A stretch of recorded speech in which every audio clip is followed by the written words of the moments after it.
My name is Jackie Palfi, and this is the Cycle of Success podcast. I am certain that you can make life more than just a living. You can achieve more by doing less. My mission is to help you create abundance in all areas of life without you burning out. So what are you waiting for? All we have is right now.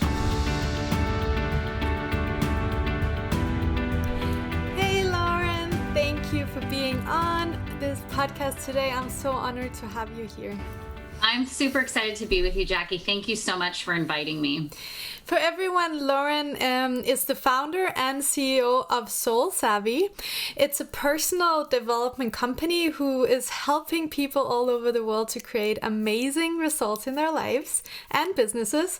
And Lauren has, through her speaking and coaching, already helped thousands of people in the world to live a life that they love living. And I am really, from the bottom of my heart, so honored to have you here because you were certified from the same institute that I was, the Brave Thinking Institute, which is founded by Mary Morrissey. And I remember to my first day of coaching training, you were walking down the, I think they call it the moment of inspiration, where you were telling your story. And I was like, wow, that woman really inspires me. And, you know, if she can, I know I can as well. So you just, I don't know if you know it, but you are really one of the I did not know that. Oh my goodness. So that was just, you know, a couple of words that I would like everybody to hear before I turn the word over to you. And by doing that, I would like you to maybe just talk a little bit about your business and how come you started coaching. Yeah, well, first of all, gosh, thank you. I did not know that about your first training, and that excites me a lot. And I've committed myself to having the vulnerability to share some of the more challenging and rigorous parts of my story in the hopes that it would help inspire other people, regardless of what's going on in their life, to think this doesn't have to be my pathway forever. So really the story of how I got into coaching, it's kind of funny. I don't know if you've made me say it this way before, but I didn't really know what a life coach was before I started my business. In fact, I didn't know what a life coach was until I got in a room with our mentor, Mary Morrissey. She started talking about what she does and how she helps people. I was a school teacher. I worked for a school district. I was in public service, and I was not in a world where people invested money in personal development or coaching or anything like that. So I actually had kind of turned up my nose at it and thought, oh, that's what those, you know, rich and indulgent people do, is they, you know, study themselves and hire coaches. So I had a lot of stereotypes about it. And yet in my life, up until the point where I founded my business, I was actually doing quite a bit of personal development, which is hilarious. And I was reading books by people like Darren Hardy and John Maxwell and Esther Hicks and other people who really are in personal development. So it's just kind of funny how our mind collects information and makes judgments and tells stories about it. But when I founded my company, I was going through a really, really tough divorce after just 1 year of marriage. Totally devastated, totally shocked. And that was really the impetus for me to say, what do I really want to do with my life? And when I asked myself that question deeply, the number one answer is help people. That can seem so general, but when you, I think, know and can define your definiteness of purpose, everything that's going to match that is going to circle its way around you and form a pathway for you to walk down. That is so true. And I guess I heard you talk about this before, but I would love for you to talk a little bit deeply about the name Soul Savvy, because I think it stands out so much. And I know that there's a story behind it. So why Soul Savvy?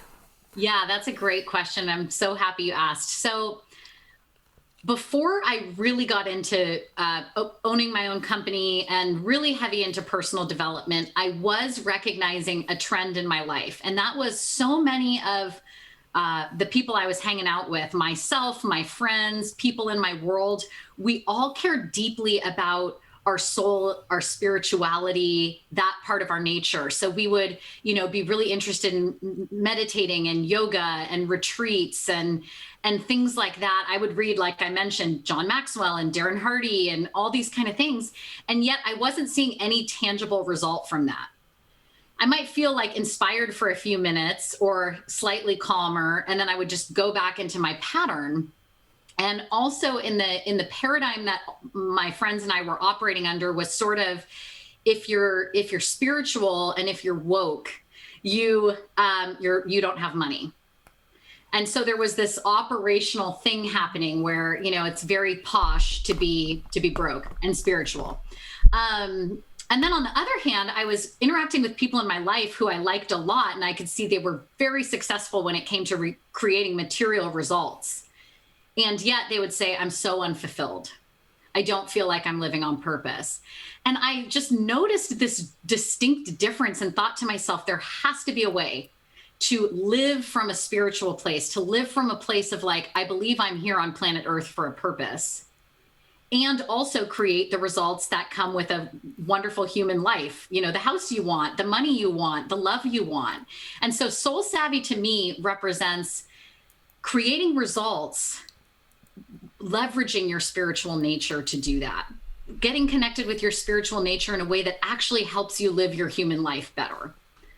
And would you say that you found that through your own coaching journey? So you decided to become a coach, and through learning the way of coaching and helping people, would you say that you found it that way, or is there something more to it? Meaning I founded the company by means of the coaching? Yeah. Yes, definitely. So the name Soul Savvy and the founding of the company came from being certified as a coach through Brave Thinking Institute. And when I was thinking about what do I want to name this company, I was thinking about every reason why I was making this transition in the first place. And it was very much because I thought of myself as a nice person. I thought of myself as a person who cared deeply about others and was really connected to my spiritual nature. And yet I was sitting in the middle of a result in my life, which was no money, no love, not the type of life that I wanted to live. And it's like, this can't be the only way. And so when I started learning through Brave Thinking Institute and through Mary and other mentors that there is actually an invisible side of results, and it does have everything to do with your spiritual nature, it was like the light bulb. I really love that. And it is also something I have been working with another coach for 2 years. And something that we realized was that when we did workshops, a lot of people came and they were like, yeah, we know everything about the law of attraction. We've read all these things for many, many years. And something that always changed the perception was when we asked, okay, if you know all these things, then show us your results. Because your results are a perfect reflection of the actual awareness that you have. I think that is a perfect trend in the society, that we tend to, gather all this information, but there's just this huge gap of knowing about it and knowing of it, like knowing it really and knowing about it, right? That's right. I really love how that resonates with Soul Savvy. Awesome. So would you mind us taking a little bit back on the journey? You said that you were going through a difficult divorce, and then you started your coaching business. Like, where are you now, and how has the journey been? The journey, Mary would say it this way: the long walk is part of the gift. And I would say that when we talk about, visioning and goals and dreaming and all of that, it really isn't when you receive the payoff. It's everything about the journey. And one of the greatest gifts of getting a divorce, and I'll just tell the briefest backstory about the divorce itself, was I was married for 1 year, had been with the gentleman for 6 years or so, seven years total probably. And I was internally, I didn't tell anybody about it, but internally feeling like perhaps I'd made a mistake in getting married, or maybe there was something wrong with me because I wasn't feeling like a newlywed should feel. I felt very sort of abandoned emotionally by my husband. And I don't know if you know this part of the story, Jackie, but 40 days before he left, I started saying affirmations.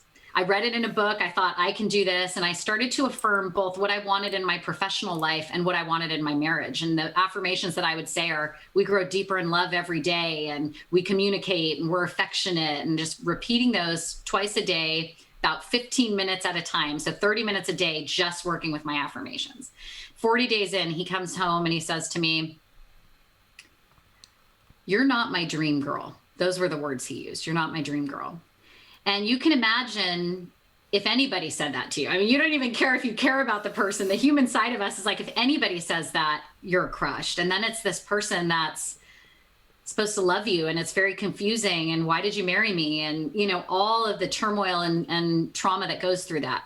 But as I was unpacking what was happening and trying to make sense of it and wondering how this could happen to me and how I was going to share this with my family and people who'd just given us wedding gifts and all the shame and that comes with around something like that, a friend of mine sent me a message. She didn't even know what was going on yet. It was 3 days after he left. And it was a little inspirational quote. And it said, "Don't be surprised at how quickly the universe will move with you once you've decided."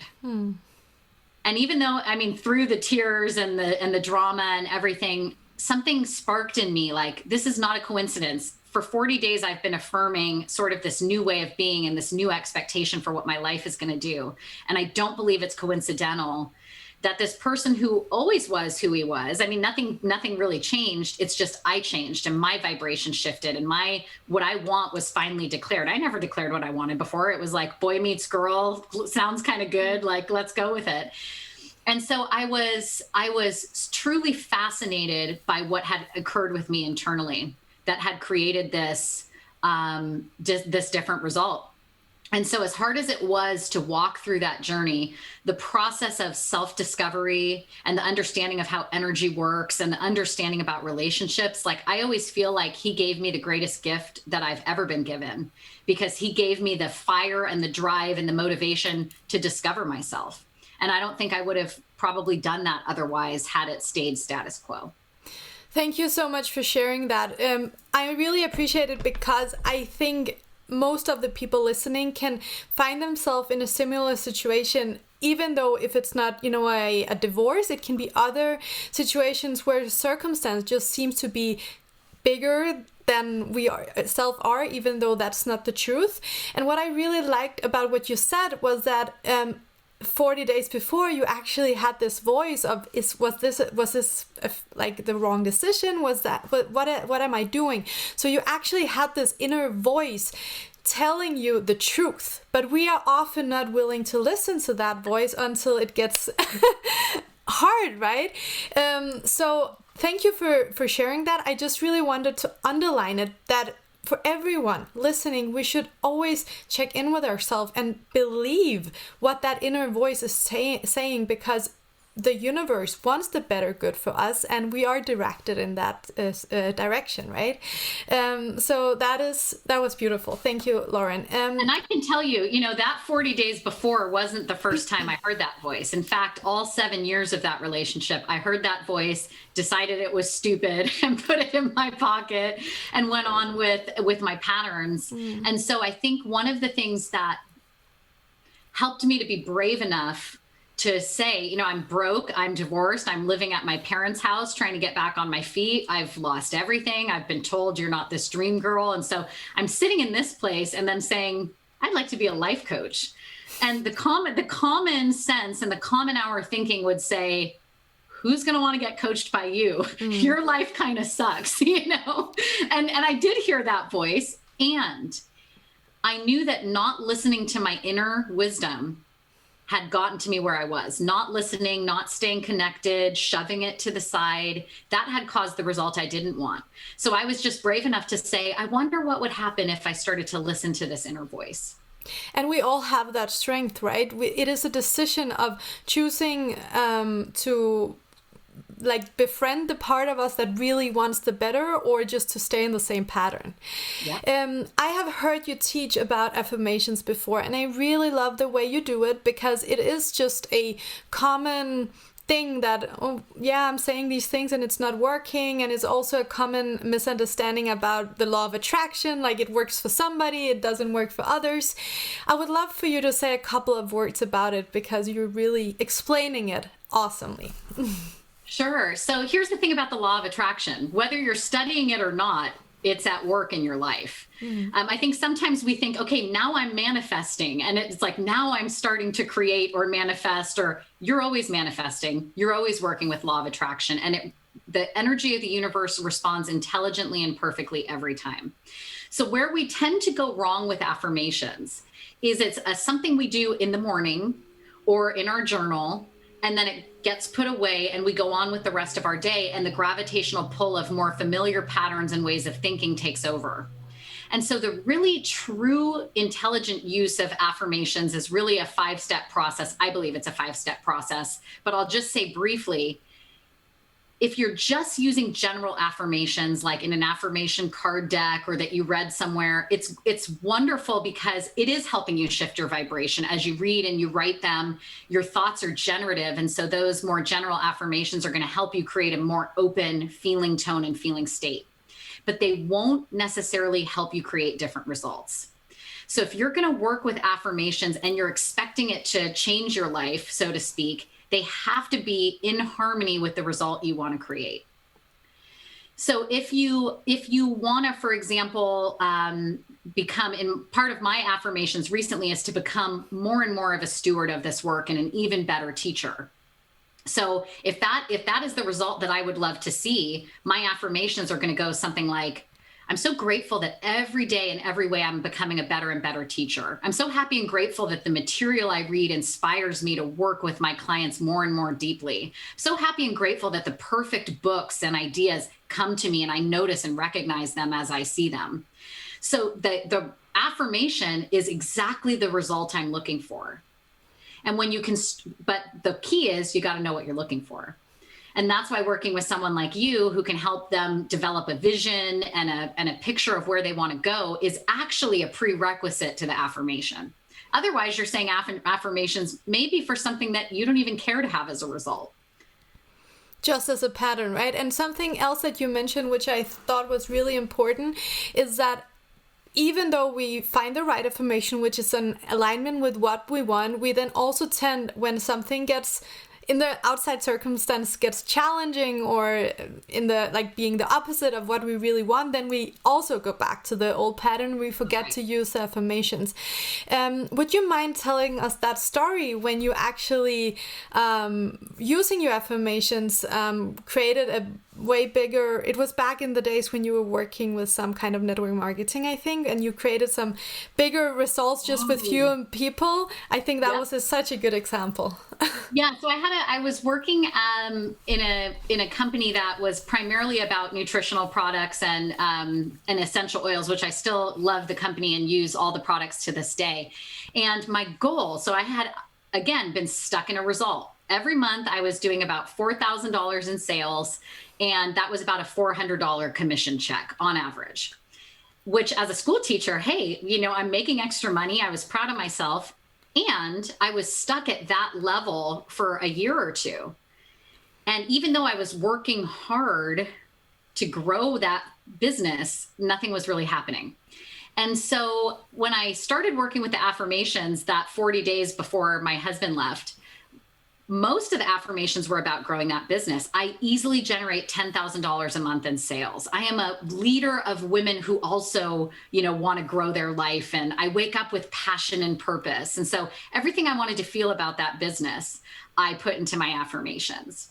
So the crazy thing that happened in the first couple weeks was nothing super outwardly tangible. It was simply me feeling like I had the right words and I was more confident and I was more enthusiastic about doing my business or going Facebook Live. So it was like these internal ideas started to emerge. Things started to happen outside too. Like I had this next door neighbor who lived next to me for years. She knew I was into the essential oils and she's like, I've really been thinking about you lately. Can you come over and show me the oils? I want to buy some. I'm like, okay, that's not coincidental. My energy wasn't a match to that. until I really started working with the affirmations. Another one, and this is actually goes to your point about not letting your affirmations go during the day. I remember this is probably, so I'm probably about 4 weeks into the affirmations at this point. And I was going to have an event on a Saturday morning, and I invited like 20, 30 women to come over my house, have some mimosas, sample some products. And I think like 10 people RSVP'd. And then the night before, everybody started dropping like flies. I'm sick, I can't make it. And my mind wanted to go to, see, this is why I'm not successful. And, all the stories about, why life is cruel. But I had read that you've got to then generate your affirmations in those moments. So I just started saying my affirmations. Nope, I'm generating $10,000 in sales. I'm a highly successful, leader. And I just went along. And then that next morning, even though I think only 4 ladies showed up, I had the biggest sales in one day that I had ever had. Then my husband leaves. He left, I think the date was November 15th. That's how I knew it was 40 days since I started saying my affirmations. November 30th of that very same month, despite the fact that I'm sitting in the middle of a separation now and the turmoil, I just kept working my business. I kept saying those affirmations. And November 30th of that same month my husband left, I hit $10,000 in sales. That is beautiful. Awesome. Thank you so much for telling that story. I would love to go a little bit into how important daily routines are and just, managing yourself instead of your time. Would you take us through like a typical day in Lauren's normal day? Like, what are you doing in the morning? What are you doing in the evening for you to really become a better and better version of yourself every day? Yeah, that's a great question. So I want to put a little bit of a disclaimer on this, is that it's not going to be a one size fits all. So the practices that feel life-giving to me may feel constrictive to you. They may feel like too much of a leap. So for whoever's listening to this, if there's a part of this that sets your heart on fire, go with it, but don't feel like you can't reach your goals if you don't do the exact same practice or something like that. So my personal practice is when I wake up in the morning, the first thing I do is generate a state of gratitude. I would guess that that's a practice that you probably work with as well. Definitely. And the way I do that is, as I'm laying in bed, I don't force, oh, what is there to feel grateful for? I have to list this many. It always begins with, I woke up. Cameron, my significant other, woke up, and the cats woke up. That's how I always start. Like, look, we all woke up, or at least I can tell they're breathing. And look at this new day. And so I'm just kind of warming myself up. And then I'm noticing some things that I would like to feel grateful for. And I say that I would like to feel grateful for because most mornings I don't wake up feeling grateful. I'm generating, these are some things in my life that I would love to really notice the magic of and feel grateful for.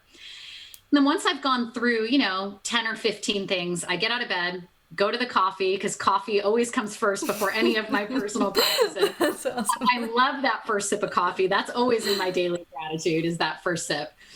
And then I sit down on the couch, and the very first thing I do is read my vision. And it's a written document of what I would love to see happen in my life in the next 3 years. Read my vision, and then I go to a 5-minute video clip from my mentor where I just ground some of her teaching and her practices. Recently, I've then been reading a couple different passages of the Bible from a transformational standpoint, not really a religious standpoint, but from a study standpoint and an understanding of how thoughts and patterns get created. And then I take a book that I believe is going to increase my understanding of how energy works. Right now, I'm reading a book called Mind to Matter. It's how actually your brain creates matter. And so I'll just read like maybe 3 or 4 pages of it. And then off I go to my day. So that's probably like a 45-minute practice as I'm drinking my coffee, and I'm gentle with myself. Like, it's not like, oh, if I don't do this one thing, or if I only have 10 minutes, like, it's totally a gentle practice, I would call it. Every once in a while, I'll have like an event or something in the morning and I miss it. And I don't worry. I don't think about it. It's like, okay, that's fine. And then at nighttime, the only thing I'll say really about my nighttime routine is when I'm falling asleep at night, I generate an image in my mind of a scene from my life that I would love to see happen, whether it's speaking in front of a certain audience or a certain moment I would love to experience with Cameron or whatever it is.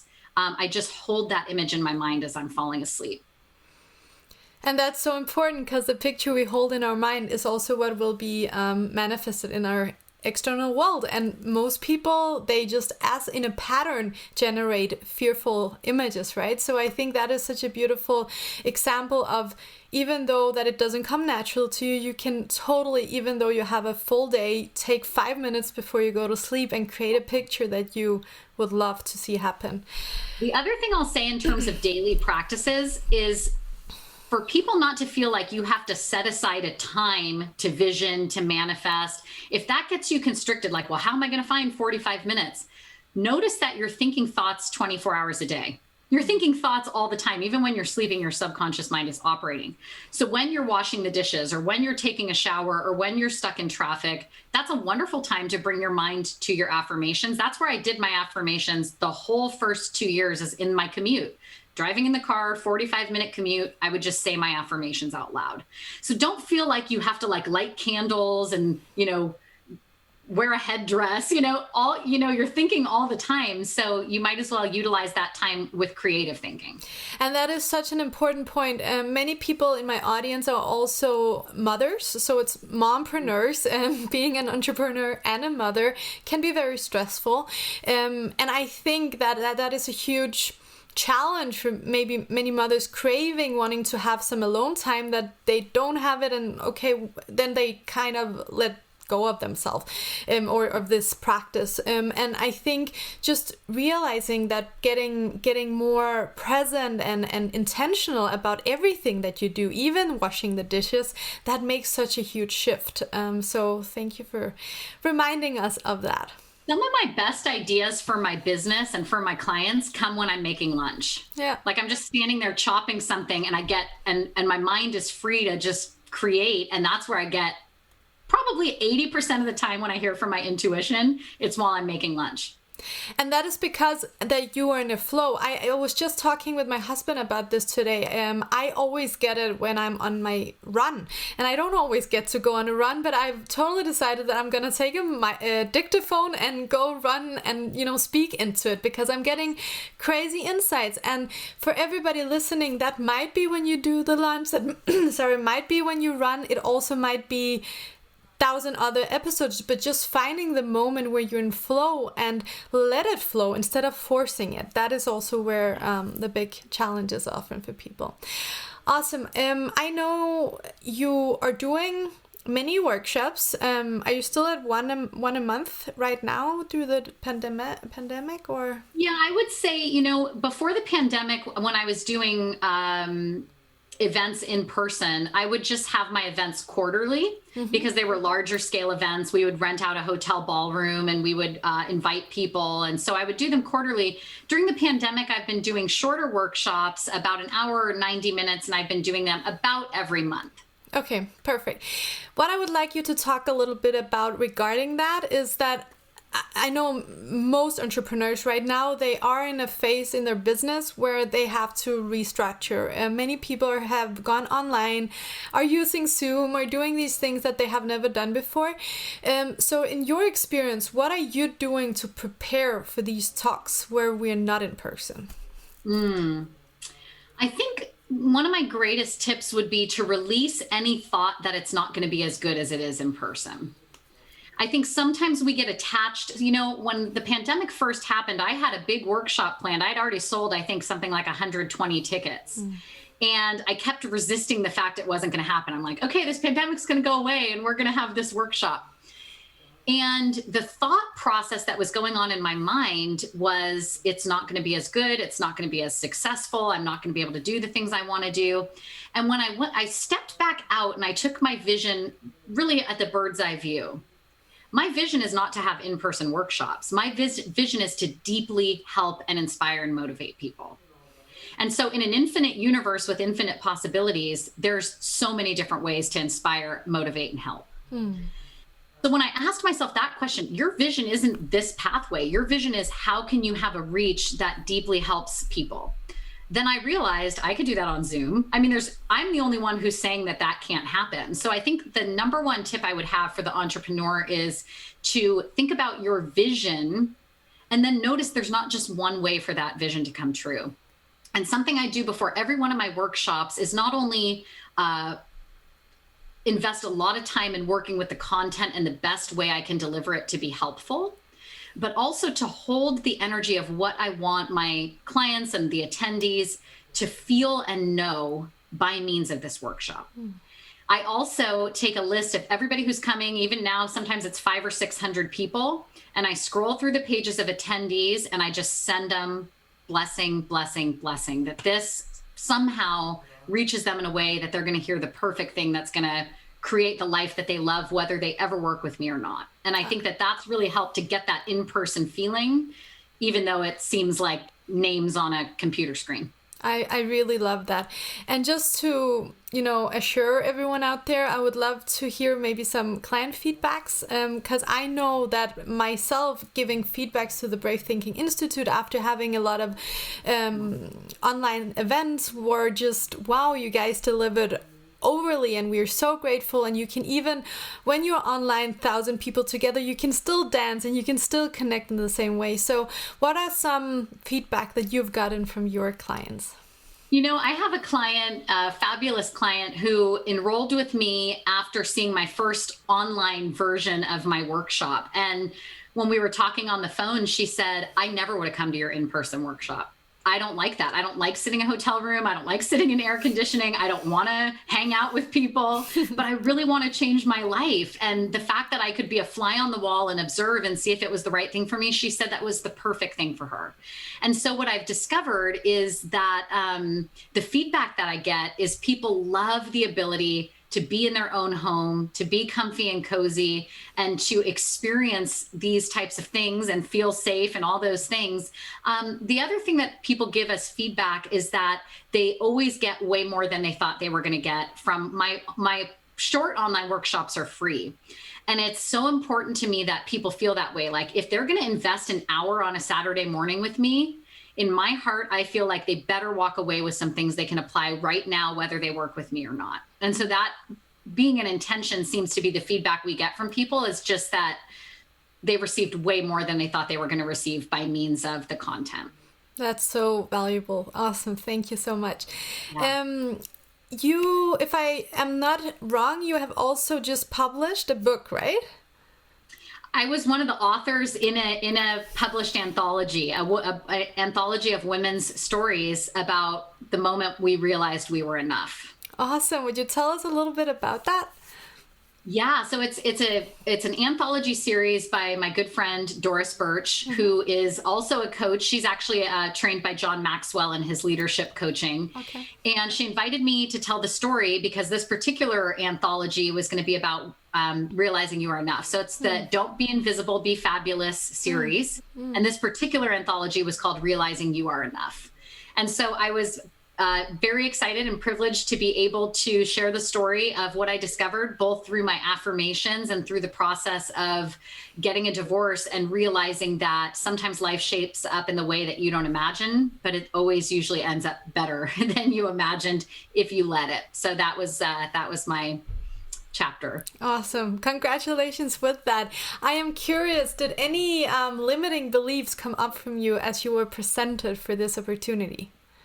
Oh, totally. I mean, I think every new opportunity that comes my way, there seems to be a proportionate limiting belief that goes along with it.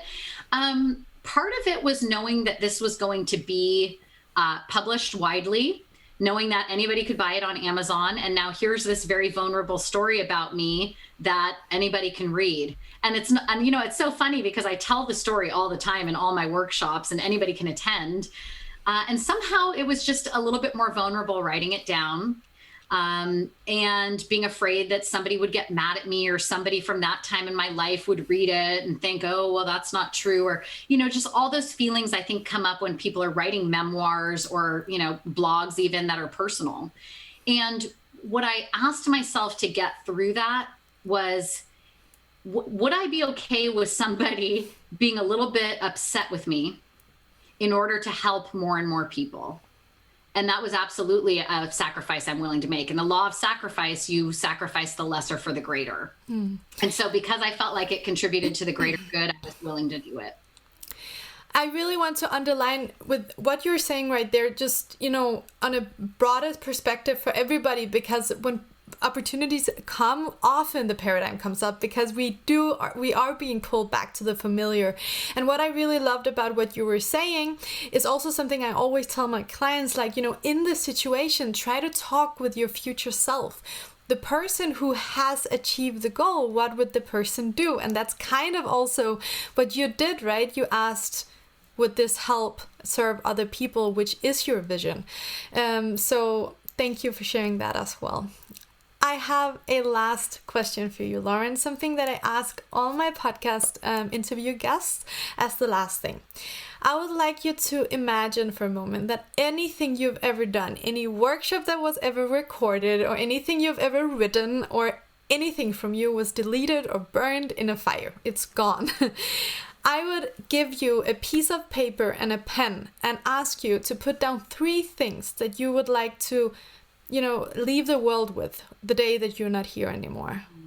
What would those 3 things be? Okay, so the 3 things that I would like to leave the world with, yes, if those were the only 3 things I could share. Yes. Wow, that is a super powerful question. And I like that I wasn't prepared for it, because I feel like it's just going to come right up from me. The first thing that I would want to leave the world with is the very thing that you think is the thing that will ruin you, destroy you, is too hard to get through, is the very thing that you're going to use to catapult yourself to greatness. I love that. That there cannot be a challenge without a proportionate blessing. The second thing is that you are meant to be on this planet. You wouldn't be here. It's not random. You wouldn't be here if there wasn't a particular piece of the puzzle that your particular soul fulfills. So to just know the power of that, there isn't one other Jackie in your formation in the history of all the universe and in the future. So I think that gives us a understanding that this isn't random, and I have free will. So that doesn't mean that I will do anything with it. But my encouragement to people would be to do something with it, because there's never going to be another you in this body in this lifetime. And I think the third thing that I would say is, and this one I'm particularly passionate about, there's only, I believe, one vibration that can truly change the world. And you see it in every leader that makes a profound impact on planet Earth. You see it in Mother Teresa. You see it in Dr. Martin Luther King. You see it in all the powerful people that came in for a blip of time and massively impacted the world. And that is leading from a place of love. Jesus is another perfect example of this. Leading from a place of love while fighting fiercely for what you believe in. You don't have to be angry or make someone wrong or any of that to change the world. And I think that if we knew that more deeply, if we knew that we could come from love and also influence massive change, you would never have to say what your opponent did wrong ever again. You'd never have to make someone else wrong or formulate a news story or say why the other party in office is terrible. All you would do is lead from truth. And I think if all of us did that more and more, our world would be an incredibly different place. I completely agree. Wow, I'm getting chills while you talk. That is so powerful. And I would like everyone to really, if you didn't put it down on paper now, just scroll back and put it down on paper and put it on your wall, because that is so true. And that is something everybody should read once a day, at least. Thank you so much, Lauren. I am, again, so honored that you were here. I hope to see you live someday so I can give you a hug and thank you. And I wish you a beautiful holiday and enjoy it with your family. Thank you so much. It's been my privilege and honor to be here with you. And I just hope it really impacts people in some special way. So Jackie, you are doing amazing work in the world. I admire you so much. I'm obsessed with your Instagram page. I love everything you publish, and I'm obsessed with this podcast. So thank you so much for the work that you do in the world, and thanks for having me. Thank you as well, Lauren. Bye-bye.